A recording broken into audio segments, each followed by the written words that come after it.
Limited capacity and absorptive capacity to implement projects in the Pacific region, especially for the small island development states like the Republic of the Marshall Islands, continue to persist.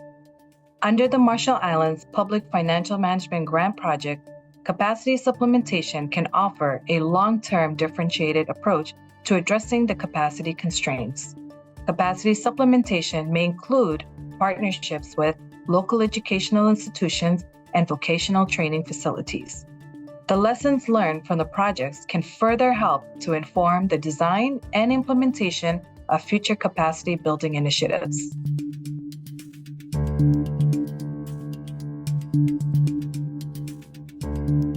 We have already seen how ADB could deploy ADF resources swiftly and efficiently for basic human needs support in Afghanistan.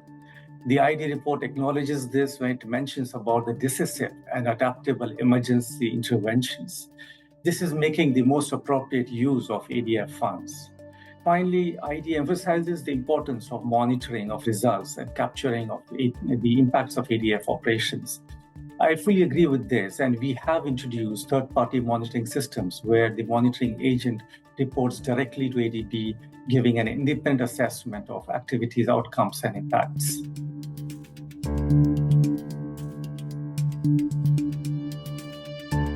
Kyrgyz Republic has incorporated to the ongoing portfolio recommendations extracted by ADB's Independent Evaluation Department. ID recommendations are key to ensure greater performance in future projects. And this has been the case in all sectors countrywide, but with a specific mention to the urban and water sectors, where we have learned from the mistakes we made in the early years 2000.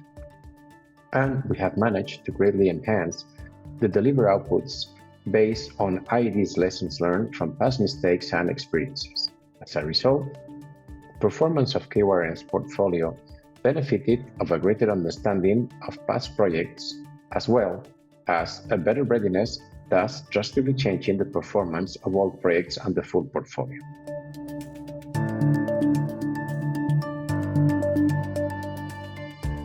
ADF 12 was responsive and flexible to the changes and challenges faced by the Solomon Islands.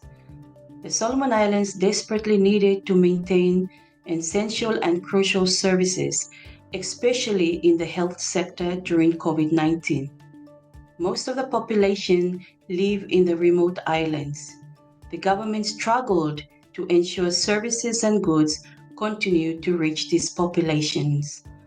Policy-based lending as a modality to utilize ADF 12 helped deliver services during these challenging years in the very remote areas. ADB technical assistance is needed, however, because implementing partners have limited capacity and governance constraints to implement projects and programs.